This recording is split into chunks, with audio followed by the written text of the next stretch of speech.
I was trying to review what I have been told recently at the bank, that in order to buy a flat worth €125,000 at 4.5%, well, I would require 30 years at least to pay it off, since it was going to work out these conditions each month.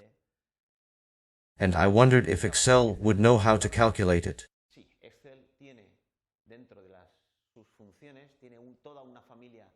Yes, Excel has within its functions a family of financial functions that can help me resolve typical problems that have to do with loans, mortgages, etc., redemptions, and in fact we see that when we select this family it has many functions.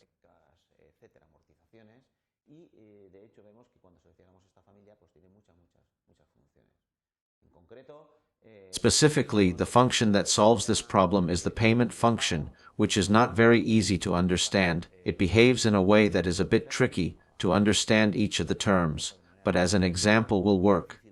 Essentially, it tells me that it calculates the payment of a loan based on constant repayments and interest rate.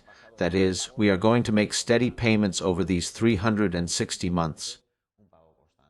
In this case, we must select and simply, we have to tell is the interest rate, what the interest rate for each period is, which would be the yearly interest that it tells us divided by 12. The number of payment periods of payment will be 360 months, and the current value, that is, what this set of payments adds up to, the loan they have made me, that is €125,000.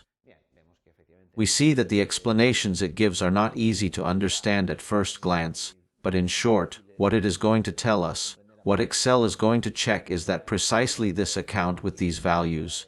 What it tells us is that each period we are going to have to pay a whopping of €633.36.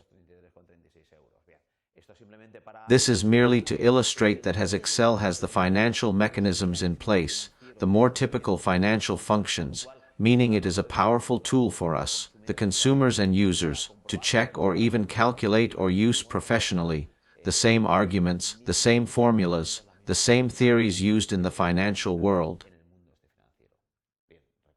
We should recall that all of these functions can be found in the family of financial functions and that there are many of them, so I can resolve practically any problem I am set. I can simulate or verify a resolution or calculate it myself, provided I have all of the financial concepts that are behind this, suitable and necessary for applying to the problem.